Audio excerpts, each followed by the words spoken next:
back to episode 11 of the Ship's Log. Today I'm here with the defensive line room.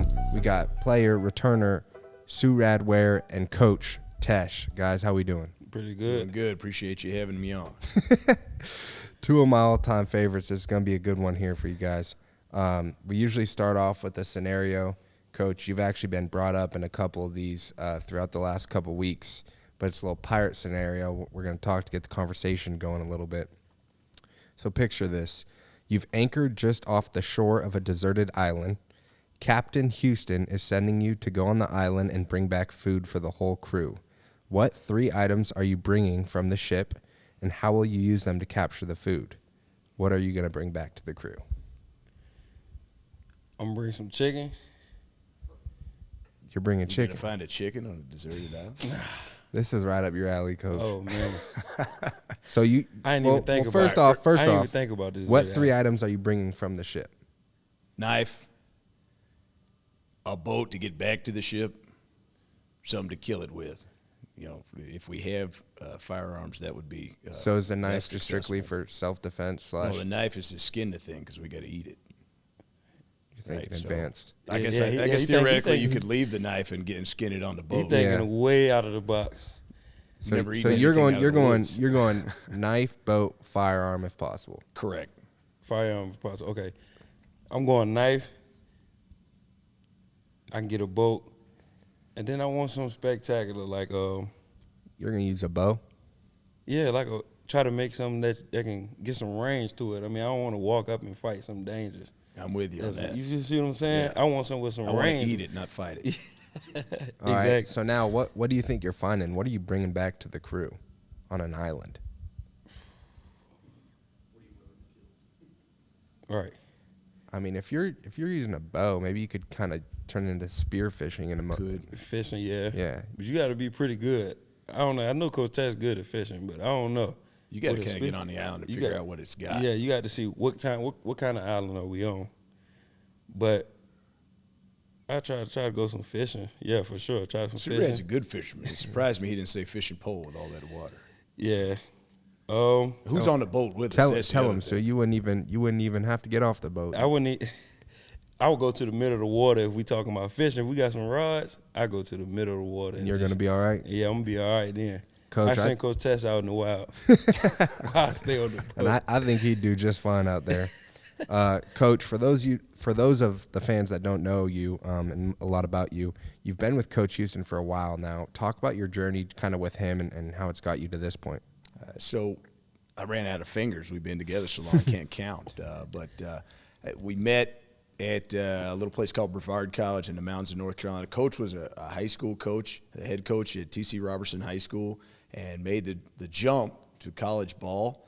And I was a defensive I was a linebackers coach back then at Greensboro College, and got a job at Brevard working for Bobby Poss. Coach and I, that's where we met. And then, Coach was there for a very little bit of time, and he went and became the defensive coordinator at Lenore-Rhine, and I stayed for another year, and then actually went and became the running backs coach at Lenore-Rhine the year after Coach went there. And then together we left, and we went to the Citadel in Charleston, South Carolina. Then from there to James Madison University, and then ultimately to here. So it's been a lot of different T-shirts. Right. We've worn a lot of T-shirts. Yeah, I remember just before one of the practices, me and you were just out there shooting the crap, and we're talking, and you're like, yep, I've coached offensive line, I've coached running backs, I've coached tight end, D-line. You've done it all. So I've done a little bit of everything, a jack of all trades and master of none. is D-line your favorite group that you've coached? Favorite group? Position. I think it matches personality. I agree. That we have, and they're all different. The running backs, they're a different crew, Yeah. and the corners. The running backs in the corners are actually coached corners in the spring at Greensboro College. It does not fit me, right? Because they're a confidence-based group. Right. They've got to be able to get up. You're going to catch a deep ball every once in a while. They got to shrug it off, and they got to go right back in there on the next one. Right. And me, if you were in the wrong gap, he'll tell you, up front, it's the end of the world. Yeah, it's the end of the world. So it's kind of counterproductive to the confidence issue at even running back. And being an old offensive lineman, when I coached running backs, we were blocking. Them dudes never got the ball. you get it when we go to team, man. Right. You can't block, you can't play. So. I probably wasn't even walking then when he played. When he was coaching corners. I'll assure you they were overcoming coaching at that point. I probably wasn't even walking. Sue, let's talk about you a little bit. You're going in your 5th year. You're getting old here. Talk about where you are today and how you've grown to be a leader like in this program. You know, with a lot of ups and downs, it kind of build us together as far as a team, as a group. When I'm speaking as a group, as far as the people who've been here. So it's kind of been ups and downs what builds me to become, because I've seen it. Yeah. And I know what to do and what not to do and Right. how to do it. I kind of think that kind of is built a great leadership as far as standpoint from my aspect. Yeah. And, you know, going to the D-line room and group as a whole, with the play from the last 2 years, obviously there's even higher expectations because every year the bar gets higher and higher. Yeah. And just with the amount of experience coming back in your guys' room, Coach, how do you set that culture when these guys showed up on campus as freshmen? And Sue, how do you uphold it and carry it on in the room? Well, I think it's a daily deal. You know, you've got to show up here every day wanting to get better. There's got to be something that we're always talking about chasing perfection. We're never going to get it, but we've got to strive for it every day. And I think if you put your mentality in that, that it helps you show up every day and strive to be a little bit better. You know, and I think these guys, when they were young, they came in and they worked. And we're blessed. I'd love to tell you that our D-line is successful because of how great a coach I am, and it couldn't be further from the truth. It has to do with who they are as people and how they approach every day. So the fact that they do that, I think, is how you continue to grow it. Suirad, and how do you think you uphold that and carry that on in times where coach isn't always around and it's just the guys, and then vice versa in the meeting room and on the practice field? How do you carry around that culture that's instilled? I think that me, Eli, and Tay, we've been here when it was at the bottom. Right. I mean, like the bottom of the bottom. So we know how to hold up, and we also know when something is not the standard. Like Coach Tesh and Coach Harold say, a standard is a standard. And like you said, it rises day by day. So we know how to hold it because we've been at the bottom, and we've seen things be up and go down.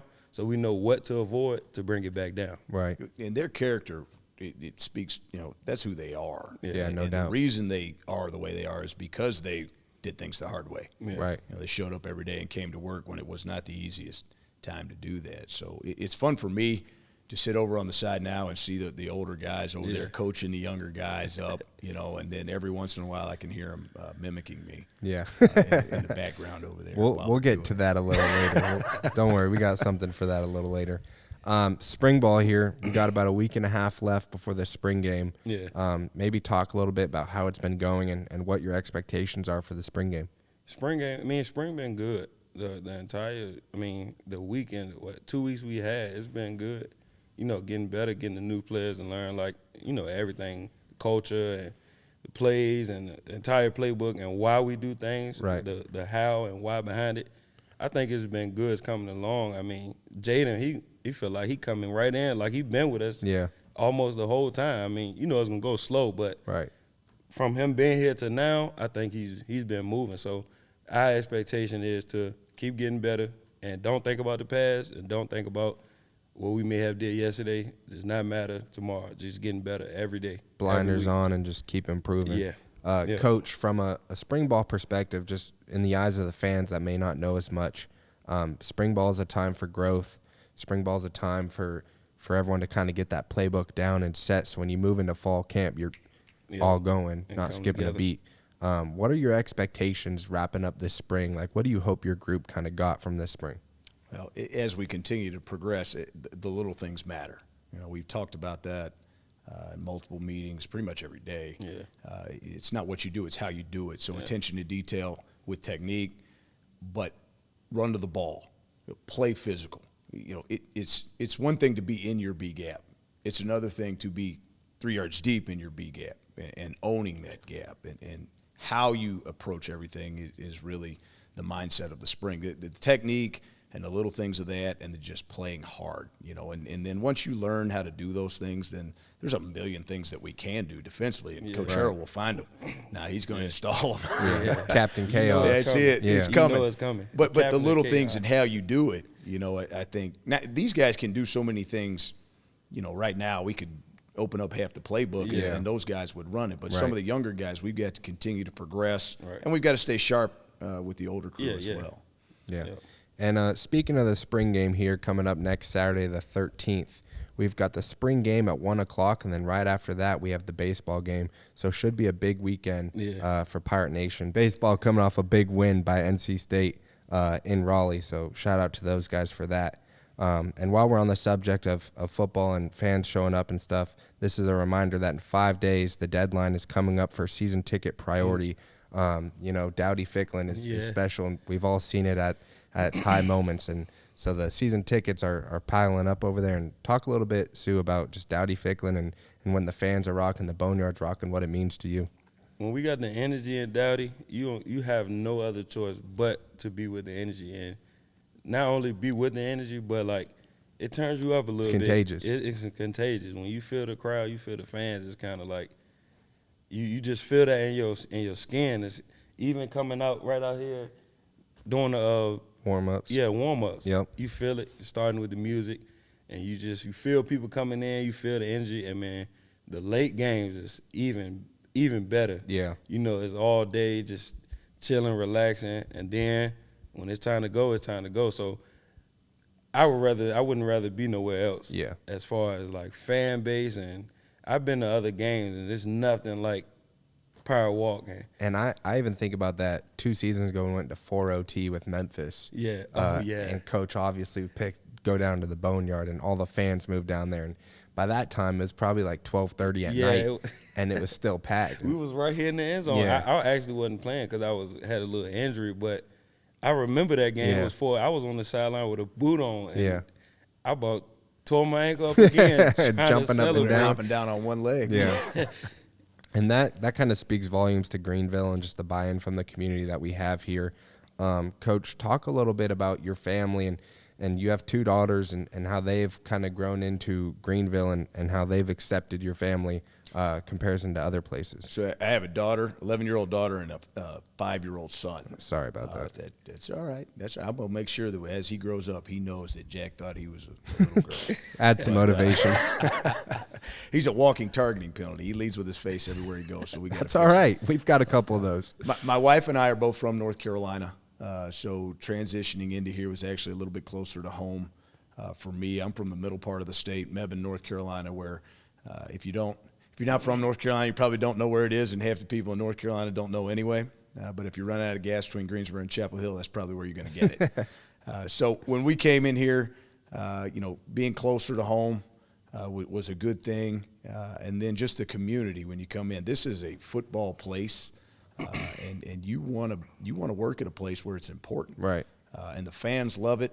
When you go out, you see them everywhere. They're jumping up and down. Yeah. They love you. Yeah. They'll also get after hate you a you little bit. sometimes. Yeah, which is good. You'd rather have that. You want to be at a place where they care about Right. Yeah. football. And so we're blessed to be a part of that. And, with our daughter, she's 11 going on 21 right now, so she's like her mom. But just the atmosphere and the community that you can have your kids be a part of is just awesome. Yeah, that's special. Sue, give a little kind of inside vision for the fans here about the D-line group. You always hear how close-knit they are through all the interviews. You always see them together. Yeah. Obviously, being on the team, you guys kind of roll in a squad right there. What do you guys kind of like to do outside of football when you're not at the facility? Yeah, right. Outside of it's 2K. It's the game. You're on the game? Yeah, like, even now, our guys who's not even here, we still on the game. Yeah. Like, every other night, 2 or 3 times a week. Yeah. And as far as After right now, you do your homework. Right? after I go to study hall, so I do my work early. But we eat a lot. If you don't know that by now, so most of the time it's eating and playing the game. You got a favorite barbecue place around here? You too, Coach? You got a go-to barbecue spot? I'm a Sam Jones guy. Sam Jones? No, I don't really eat too much barbecue. What's your go-to out here? I like an Outback ribs. That's my favorite food, ribs. That's what you go for? Outback. Go get those ribs from Outback. So you get the mucho and you got it anywhere. Going Outback. I'm going the to ribs. Outback. If I had the time with mucho, I'm going to Outback right now. Coach, I'm sure maybe one of your favorite parts of the spring game and that weekend that you might not be able to get to enjoy as much as you wish you could have, the Parade of Pigs. Parade of Pigs. Tell me a little bit about that. We got the pigskin cookout. I'm sure you wish you probably could be there. Tell the fans maybe a little bit about it. Well, it's a little bit of nostalgia for me, believe it or not, because I grew up going to church, and the church would have a barbecue fundraiser every year. All right, so we would bring the pigs in, and we would do it from the get. Now it came from the slaughterhouse, and it came in half, but the rest of the stuff, you're going to spark the fire, you're going to throw it on.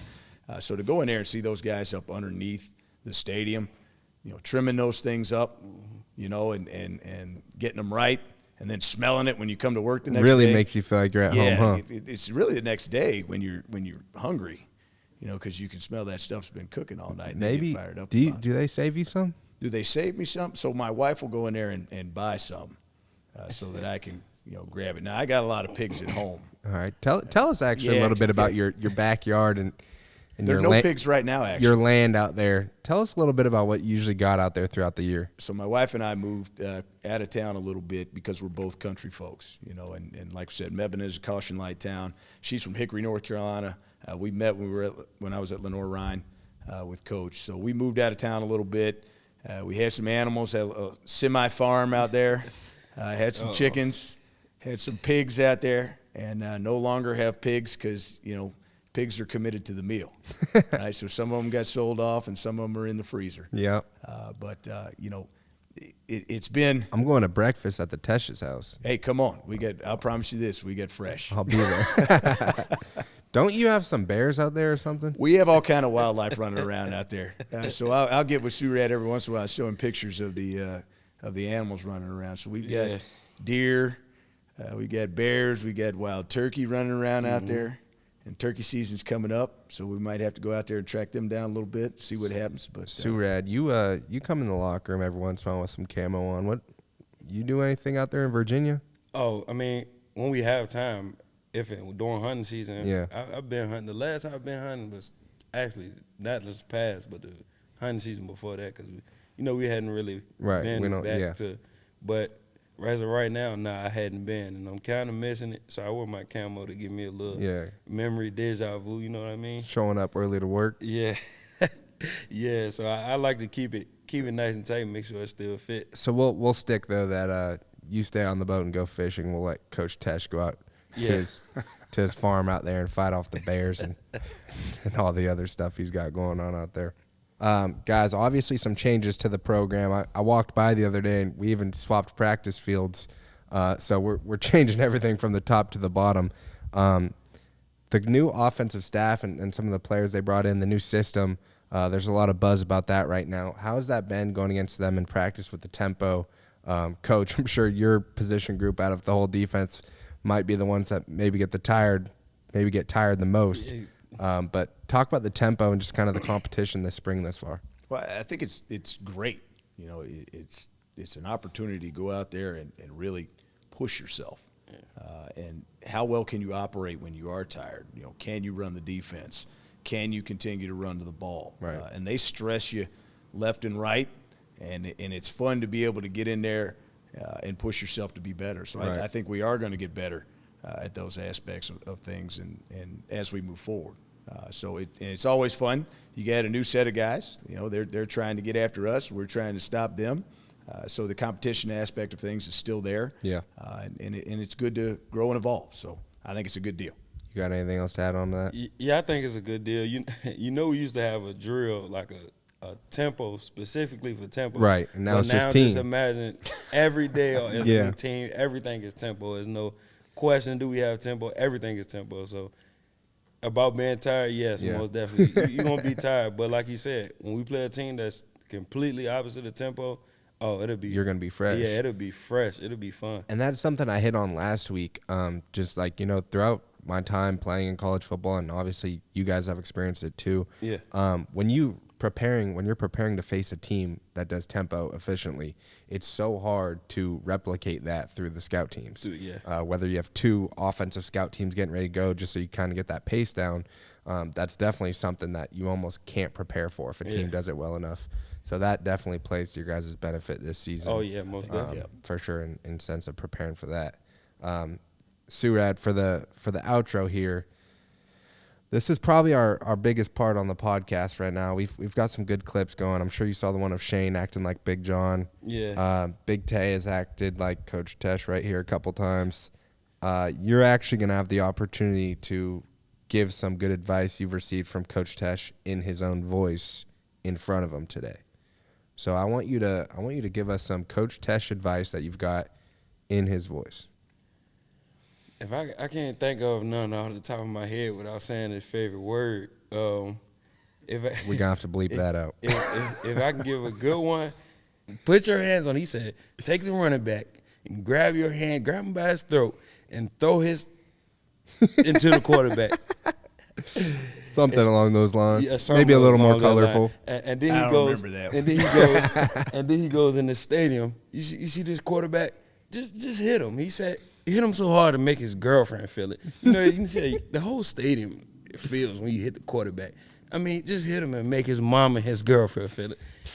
So I can't go into depth, man. But yeah, it's we got a lot of them. He know we got a lot of them. He hear it every I hear day. them all the time. We got a lot of them. I can't even put them all out. The punt meetings last year were some of my favorite because, you know, outside of unit and your position meetings, you don't get to spend too much time meeting with other coaches. Yeah. So when Coach Tesh had punt, if you were on the shield, he'd be like, "You back up, you're gonna get a foot up the crack," something like that. He took his head. You see this foot? Put it to the side. You jump all sides. Right up the crack of your Just imagine jumping off sides with the tempo and use. I think these guys show up to practice sometimes just to see what I'll say. And expect, yeah. Oh, you can always expect something new. Like that's probably the best part about something meetings. It new. keeps them up and awake. Well, if we're gonna sit there, we're gonna tell you guys to play on the edge and push you to go 100 miles an hour, right? Then we've got to do that as coaches as well. Right. So, you know, sometimes. I don't remember any of these things you say, but they certainly have great representations of them. What did he say about going on the podcast? He said, is this going on the Insta chat, whatever Instagram, he calls it Insta chat, whatever that is. I wish I can find an app called Insta chat. Going on the Insta chat. I'd say The Twitter sphere. And then, Suirad, the last thing you wanted to do today on your day off from practice is spend an hour with me, right? Yeah. He loves it. I A friend of the show. I enjoy being around Coach Tesh. I mean, it's been too long. You get kind of used to it, and some people look at him sideways, but I can already expect It's all love. what he's going to say before he says it. So it's kind of like take it in and just take it in. All right, folks, and there you have it. That is episode 11 of the Ship's Log with Suirad Ware and Coach Tesh. Thank you for coming, and we will see you next time.